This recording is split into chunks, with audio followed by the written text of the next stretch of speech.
lahat? Praise God! Dahil napakarami po natin ngayon dito. At talagang nagpapasalamat po ako sa Panginoon dahil ako po ay pinahintulutan niya na maparito. At talagang praise God kasi noon unang punta ko dito sa simbahan na ito, ako ay umattend lamang ng DCPI or church planting. And ngayon sa pangalawang pagkakataon ay ako ay naririto na upang bahayag ng salita ng Panginoon. At maaari ba natin palakpakan ng ating Panginoon dahil sa kanya ang lahat ng papuri.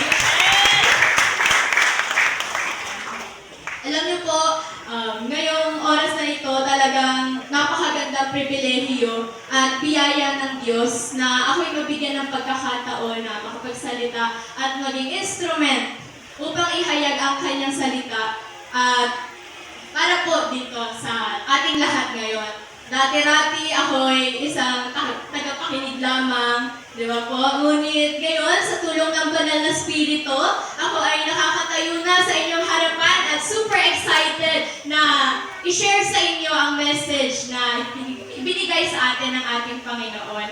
At na-amaze talaga ako, araw-araw, everyday, sa Lord, sapagkat yung mga plano niya talagang naka-align dahil sumakto na ano bang Sunday ngayon?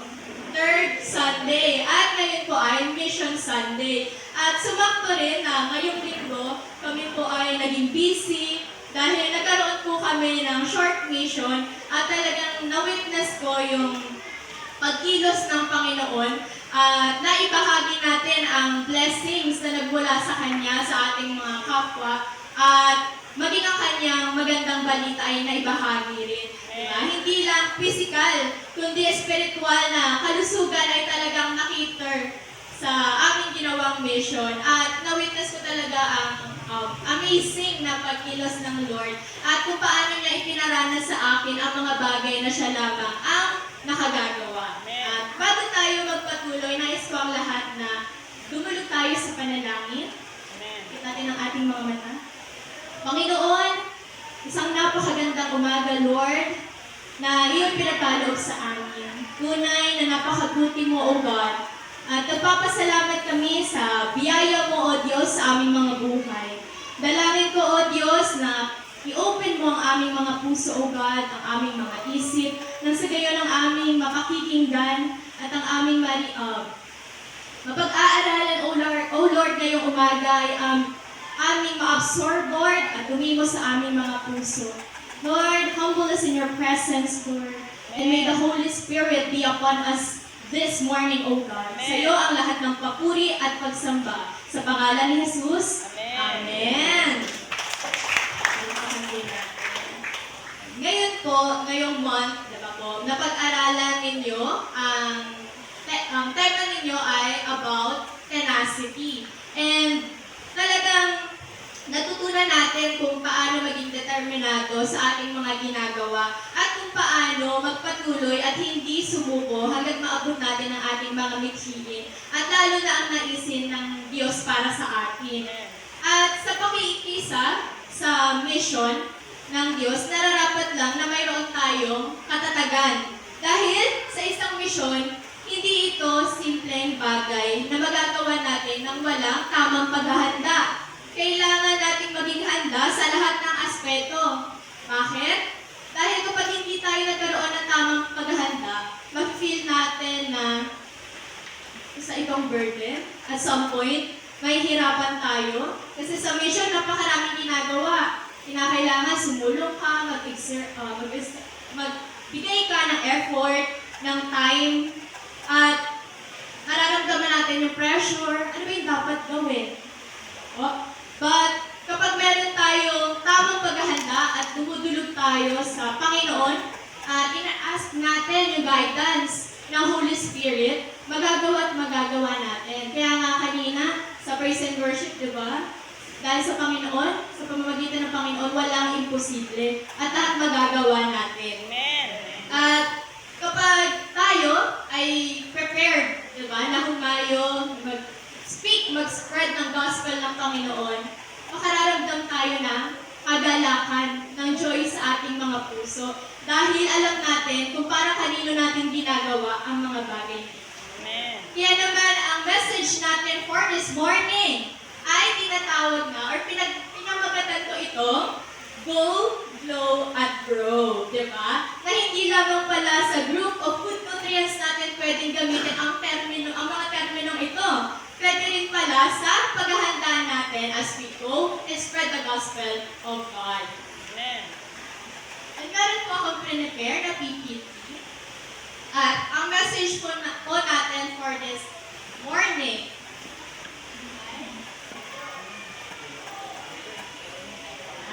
ay matatagpuan po sa Romans chapter 10 verses 8 to 15. At inaanyayahan ko po ang lahat na tayo po ay tumayo. At buklatin po natin ang ating pong mga Biblia. Kung meron po man tayong Biblia na physical or sa cellphone po natin, sabayan po natin yung pagbabasa po natin ang salita ng Panginoon. Ayan. Kayo pong lahat ay bumasa. Romans chapter 10 verses 8 to 15. But what does it say? The word is near you. It is in your mouth and in your heart. That is the message concerning faith that we proclaim. If you declare with your mouth, Jesus is Lord, and believe in your heart that God raised him from the dead, you will be saved. Chapter 10, for it is with your heart that you believe and are justified, and it is with your mouth that you profess your faith and are saved. As Scripture says, anyone who believes in him will never be put to shame. Chapter 12, for there is no difference between Jew and Gentile. The same Lord is Lord of all, and richly blesses all who call on him. For everyone who calls on the name of the Lord will be saved. How then can they call on the one they have not believed in? And how can they believe in the one of whom they have not heard? And how can they hear without someone preaching to them? And how can anyone preach unless they are sent? As it is written, how beautiful are the feet of those who bring the good news. Amen. Pagkita tayo, maupo. Ang ating pong message for this morning is from the book of Romans. And ang author po nito ay isang kilala sa pag-mission. Kilalang-kilala po si Apostle Paul sa kanyang missionary journey. And ano po ba yung purpose? Bakit niya sinulat ang Romans? So, ang purpose po is to unite the Jewish and Gentile Christian in Rome or sa Rome po. And ano po ba yung goal, yung ultimate goal po ng preaching the gospel? It is the glory of God. And meron po akong isi-share sa inyo na 3 puntos. Ayan. Ayan po. Diba? Una po is go, glow, and grow. The number 1, ang una pong puntos ay ayan, go. By means of being a witness of God's amazing work to others. And sabi sa verse 13 to 15, for everyone who calls on the name of the Lord will be saved. How then can they call on the one they have not believed in? And how can they believe in the one whom they have not heard? And how can they hear without someone preaching to them? And how can anyone preach unless they are sent? As it is written, how beautiful are the feet of those who bring good news. And one of our mission po is to spread the gospel of God.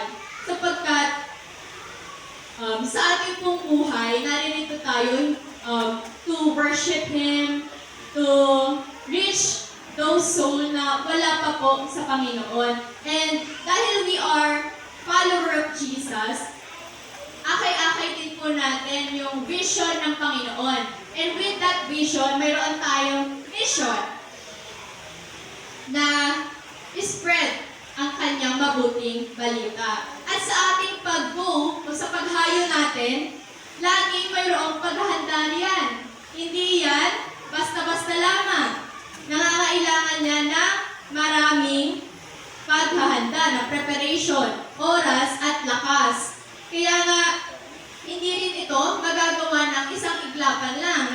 maisip mo, gusto ko mag-mission. Ayan, isang click, andyan na ang mission. Hindi po. Nangangailangan niya ng paggabay ng banal na spirito, nangangailangan niya ng matinding prayer, at dumulog sa Panginoon. Kaya naman po, hindi na tayo lalayo. Kaya, gaya na lamang ni Apostol Paul sa kanyang paghayo, napakarami niyang mga ginawa. Gaya na lamang ng una, of course, paglago in spirit, ang pananalangin, at dumulog sa Panginoon, at pagpaplano.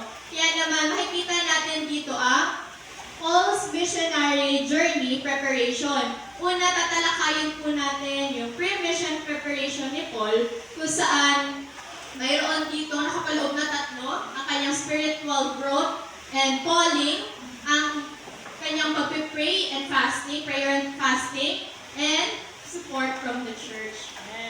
Una po dito, talakayin natin yung spiritual growth and calling. Napakahirap po na humayo kung hindi ka naman tinawag ng Panginoon. Dahil hindi mo alam yung gagawin, maaari na maligaw ka, pero kapag ang Diyos at ang Banal na Espiritu ang tumawag sa iyo, lahat yan naka-align, lahat yan may pupuntahan. At alam na alam mo yung purpose mo kasi empowered ka by the Holy Spirit. At dito makikita natin na nagsimula ang paghahanda ni Pablo sa kanyang pagbabagong loob. At kasunod ng paglago sa kanyang bagong pananampalataya, pagkatapos ng kanyang pagbabagong loob, naglaan siya ng oras sa Arabia upang magnilay at lumago sa kanyang pananampalataya. Kilala naman po natin si Apostol Paul. Diba? Dati po siya na persecutor ng mga follower ni Jesus at talagang malupit, isang Pharisee. At nung na-encounter niya po ang Panginoon, talagang nabago ang kanyang buhay. Diba po na dati siya yung nagpe-persecute, pero ngayon, dumating yung time na siya ay namuhay, na kaya niyang ibigay yung buhay niya para lang spread ang gospel ng Panginoon. Kaya naman, makikita natin dyan sa Galatians chapter 1, verses 15 to 18, "But when it pleased God, who separated me from my mother's womb, and called me through His grace, to reveal His Son in me, that I might preach Him among Gentiles, I did not immediately confer with flesh and blood, nor did I go up to Jerusalem to those who were apostles before me. But I went to Arabia, and returned again to Damascus." Kaya naman, napakahalaga po na sa ating mission, na ibinigay sa atin ng Panginoon, nararapat na alam natin na tayo ay tinawag at tayo ay mag-obey. Dahil napakalaking opportunity at pribilehiyo ito na ibinigay ng Panginoon. It is a blessing sa atin na, diba, iproklama yung kabutihan niya at pangalan niya. At along the way, dapat, diba, mas paglalimit pa natin yung ating spiritual na growth sa kanyang salita. At next, we have prayer and fasting. Isa sa pinaka-powerful weapon ang pananalangin. So, bago sinimulan ni Paul ang kanyang unang paglalakbay sa kanyang mission, si Pablo ay nakibahagi sa pananalangin at pag-aayuno na naging mahalagang bahagi sa kanyang paghahanda. Makikita natin sa Acts chapter 13, verses 2 to 3, "As they ministered to the Lord and fasted, the Holy Spirit said, 'Now separate to me Barnabas and Saul, for the work to which I have called them.' Then having fasted and prayed and laid hands on them, they sent them away." Kaya, sa bawat mga gagawin natin na ikag-glory ng pangalan ng Panginoon, lagi tayong manalangin. Dahil ang lahat ng mga pagpaplano natin, ang plano pa rin ng Panginoon ang nangingibabaw at magbawagi sa atin. Kaya, nararapat na itulog natin yung mga gagawin natin, mag-seek tayo ng guidance ng Holy Spirit, diba po? And sa tamang oras ng Panginoon, ito ay kanyang kahihintulutan na mangyari if it's will niya. At next is support from the church. At makikita rin sa Acts chapter 13 verses 1 to 3, "Now in the church that was at Antioch, there were certain prophets and teachers as they ministered to the Lord and fasted. The Holy Spirit said, "Now separate to me Barnabas and Saul for the work to which I have called them." Diba, napakahalaga po na mayroon tayong support system. Diba po? Kasi sila yung nagbibigay sa atin ng encouragement, diba po? Na lakas ng loob, na pakiisa, na sumunod sa Panginoon, and makikita mo na you are not alone because you have brothers and sisters in Christ. Kaya tingnan niyo po yung mga katabi niyo. Maging support system po tayo sa bawat isa dahil nagagalak ang Panginoon kapag tayo po ay nagkakaisa. Diba po? At gaya ni Pablo, diba, nakatanggap siya ng suporta at pagpapala ng simbahan sa Antioch bago simulan ang kanyang paglalakbay and mission. And as we go, hindi lang tayo basta hahayo, kundi tayo ay mag-glow. Diba po? Sa aking pangalawang puntos, tayo po ay nararapat na mag-glow.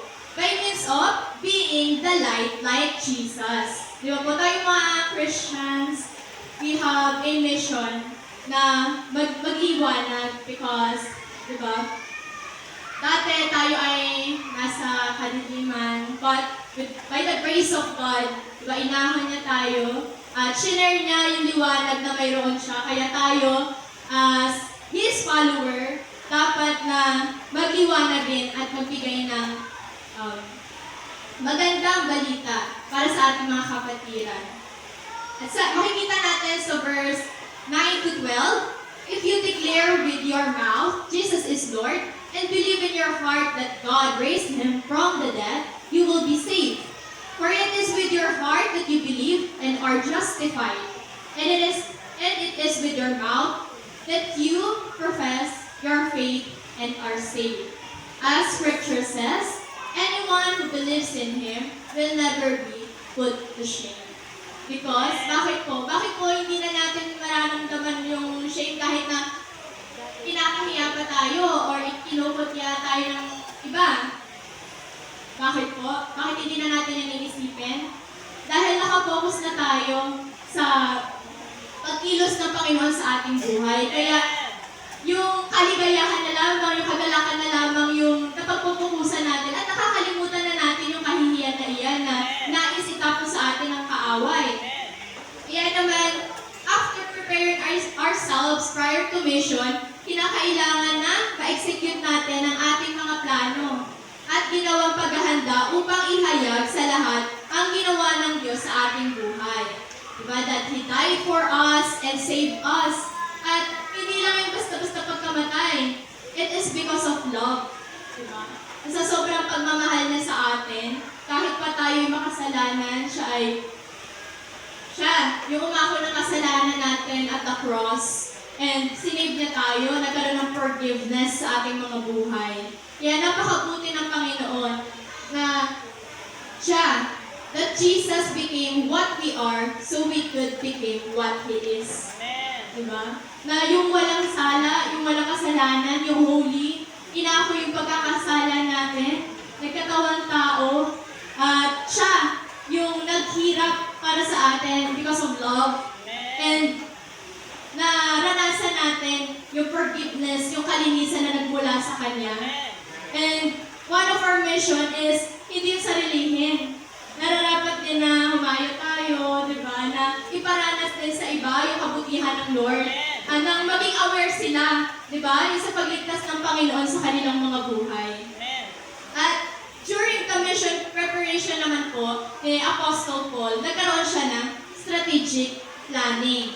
Hindi lang basta-basta sa pag-mission. Kinakailangan din na ikaw ay marunong magplano. Kaya nga siya, si Paul, Apostle Paul, pinagpaplanuhan niya yung mga journeys niya at nagpo-focus siya sa mga major cities and inaalam niya mga culture where he could have the most significant impact. And baliwala yun kung wala ang tulong ng banal na spirito.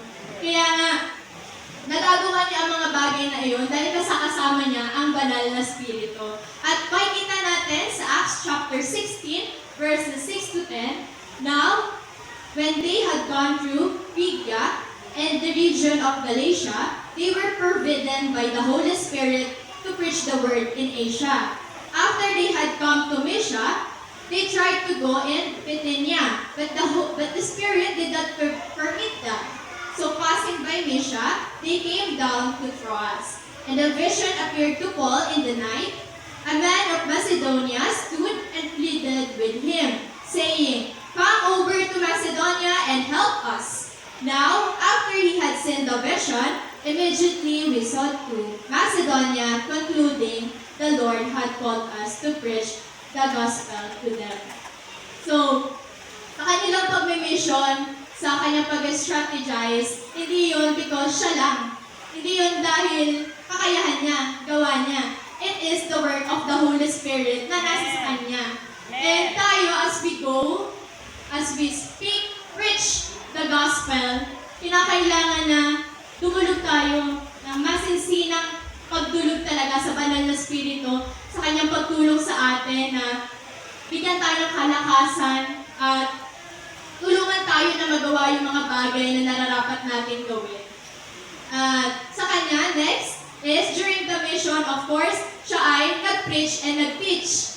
Yung mission ni Pablo ay nakatuon sa pangangaral ng Ebanghelyo at pagtatag ng mga simbahan. Nakipag-ugnayan siya sa mga tao at pumunta siya sa mga synagogues, mga public places at iba pang mga lugar upang mangaral ng salita ng Panginoon. At makikita natin sa Acts chapter 17 verses 2 to 3, "Then Paul, as his custom was, went into them for 3 Sabbath seasons, reasoned with them from the scripture, explaining and demonstrating that Christ had to suffer and rise again from the dead, and saying, 'This Jesus, whom I preach to you, is the Christ.'" And sabi sa Acts chapter 19, verses 9 to 10, "But when some were hardened and did not believe, but spoke evil of the way before the multitude, he departed from them and withdrew the disciples, reasoning daily in the school of Tyrannus, and this continued for 2 years, so that all who dwelled in Asia heard the word of Lord Jesus, both Jews and Greeks." So, during the mission na, ito na, kung paano nangaral si Apostol Pablo. Talagang tinarget niya ang mga synagogues where nandoon ang mga target niya pagsharean ng salita ng Panginoon at mga public places. At dahil nga nasa sa kanyang banal na Espiritu, marami ang mga naniwala sa mga palataya sa Panginoon. Although naririyan din ang mga bumabatiko sa kanya, but dahil siya ay nakatuon sa mission kung saan handang-handa siya and super excited siya to preach the gospel. Kaya naman, kahit na maraming nagpe-persecute sa kanya, ay talagang laban kung laban siya. And next, during the mission, hindi rin mawawala, of course, ang prayer. Kasi sa bawat gagawin natin, lagi nandyan yung pananalangin at maging dependent sa Panginoon. Diba? Ang pananalangin, hindi yan parang extra lang. Ito ay parang hangin or parang itong paghinga natin. Nasa sa atin na yan naturally bilang isang follower ng Panginoon. At patuloy nga na nanalangin si Paul at hinanap niya ang paggabay ng Espiritu Santo sa kanyang mga mission. Kaya naman naging successful yung mission niya because pinahintulutan ng Panginoon na maging successful ito. And because talagang dependent siya sa Panginoon. At hindi yun kanyang papasyahan lamang. But because of the power also ng banal na Espiritu. Kaya naman sa ating gagawin, sa bawat oras, sa bawat pagising natin, ask natin lagi ang paggabay ng Holy Spirit sa atin at lagi tayong dumulog sa ating Panginoon. At makikita din natin yan sa scripture, sa Romans chapter 1 verse 9, "For God is my witness, whom I serve with my spirit in the gospel of His Son, that without ceasing, I make mention of you always in my prayers." And sa 1 Thessalonians 5:17, "Pray without ceasing." Diba? Because hindi natin kaya magdesisyon kapag tayo lamang And maaari na hindi ito mag-work. Pero kapag nasa sa atin yung favor ni Lord, yung go signal niya, talagang mangyayari ang mga bagay na mangyayari. At sa ating pag-glow, hindi lang basta-basta, ayun na, hindi lang yun natatapos roon. Kinakailangan din na tayo ay mag-grow by means of being open for a change and never stop seeking God's revelation sa ating buhay. Kaya naman sa verse 8, but what does it say? The word is near you. It is in your mouth and in your heart. That is the message concerning faith that we proclaim. Kaya naman nararapat lamang na lagi tayong i-open natin yung mga Bible natin, pag nilayan natin yung salita ng Panginoon, at laging may bagong i-reveal ang Panginoon para sa atin. Di ba po? Kaya after completing His mission, sa post-mission preparation naman po ni Apostle Pablo, after completing his mission, Paul focused on encouraging and strengthening the churches he had established. So, hindi lang basta nag-stop doon na siya ay nangaral. Ngunit, kinamusta na rin yung mga nabigyan niya ng salita ng Panginoon. Kaya sa pag-mission natin, na kapag na-share na natin ang ating mga kapwa, kinakailangan din na kamustahin natin sila. Okay pa ba sila? Ano ba? Nahihirapan ba sila? Kailangan ba nila ng extra support? Kaya, meron ako dito points, 2 points na nakapaloob dito sa ating puntos na follow-up and encouragement na ginawa ni Apostle Pablo na maaari din natin i-apply sa ating mga gagawing mission na pahihintulutan ng Panginoong Diyos para sa atin. Diba? Makikita natin sa Biblia na madalas pinabalikan ni Pablo ang mga simbahan na kanyang itinayo upang palakasin ang mga mananampalataya at tugunan ang anumang mga issue na kanilang kinahaharap.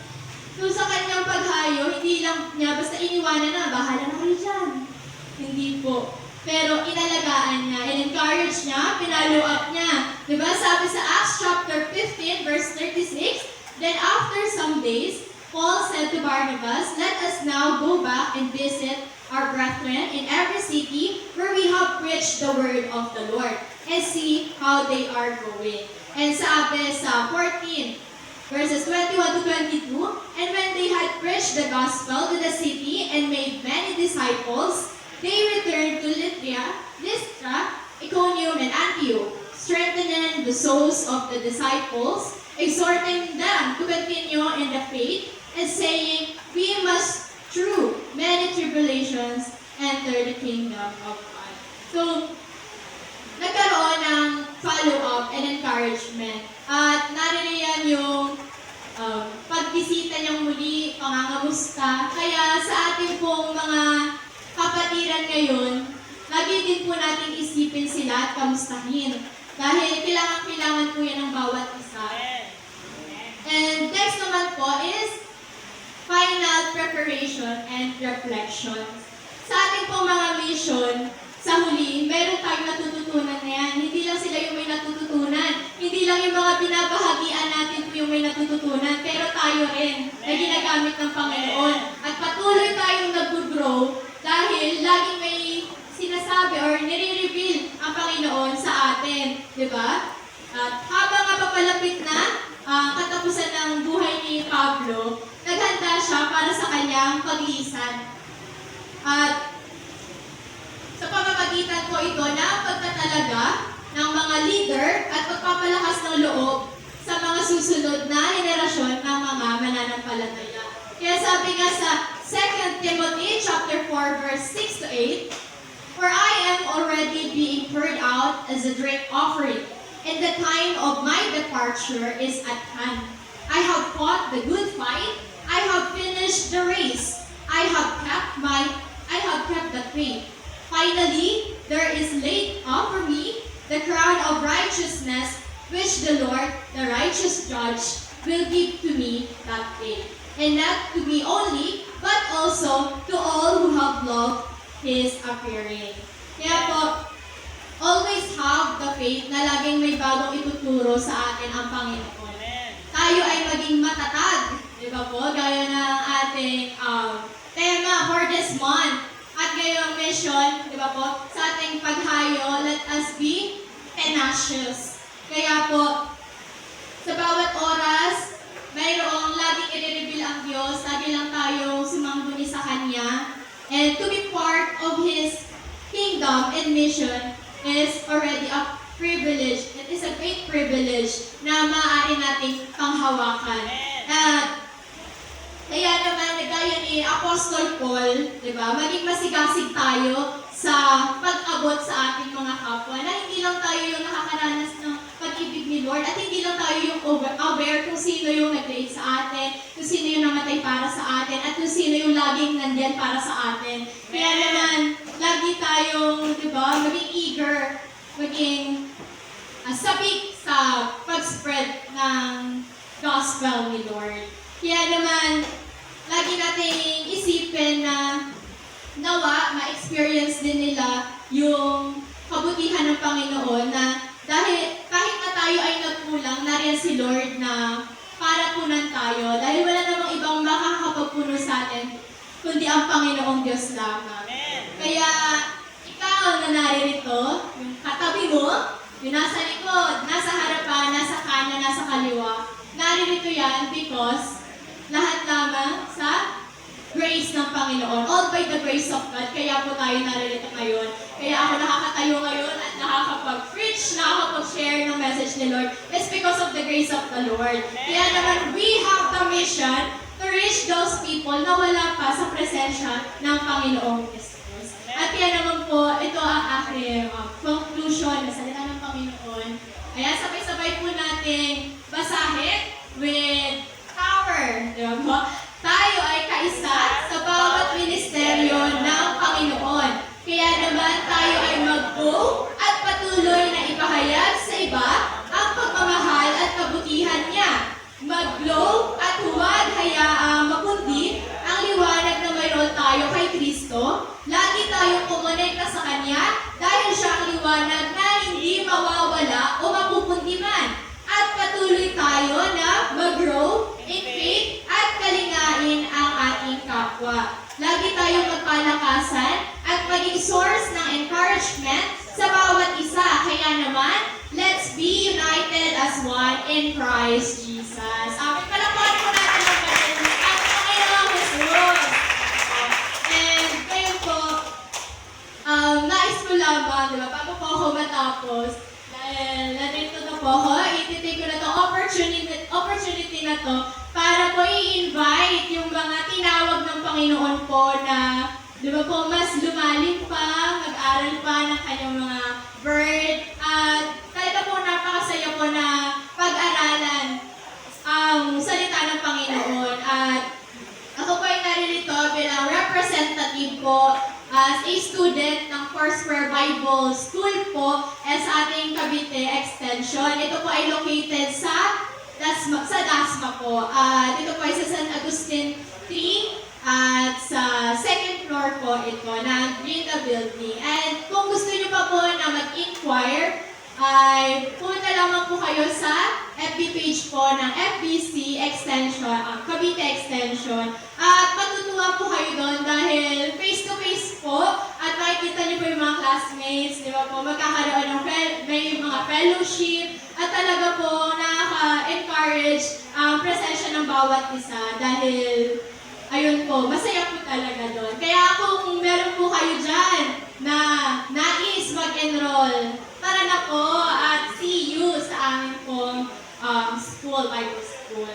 And ngayon naman po, let us close this message po ng Panginoon sa isang panalangin. Let us all pray.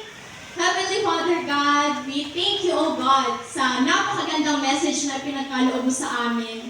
Na Panginoon, hindi lang ito basta dumaan sa aming mga isipan at puso, but Lord, mag-stay ito at ma-absorb namin at ma-apply sa aming pang-araw-araw na buhay. Lord, I know that you have many plans for us, and nawa mangyari ito, Lord, in Jesus' name. Lord, be with us always. At nawa ikaw ang mapupurihan namin araw-araw dahil, Lord, napakabuti mo at grabe-grabe ang iyong pag-ibig sa amin. Sa iyo ang lahat, O God, sa tanging pangalan ni Jesus. Amen.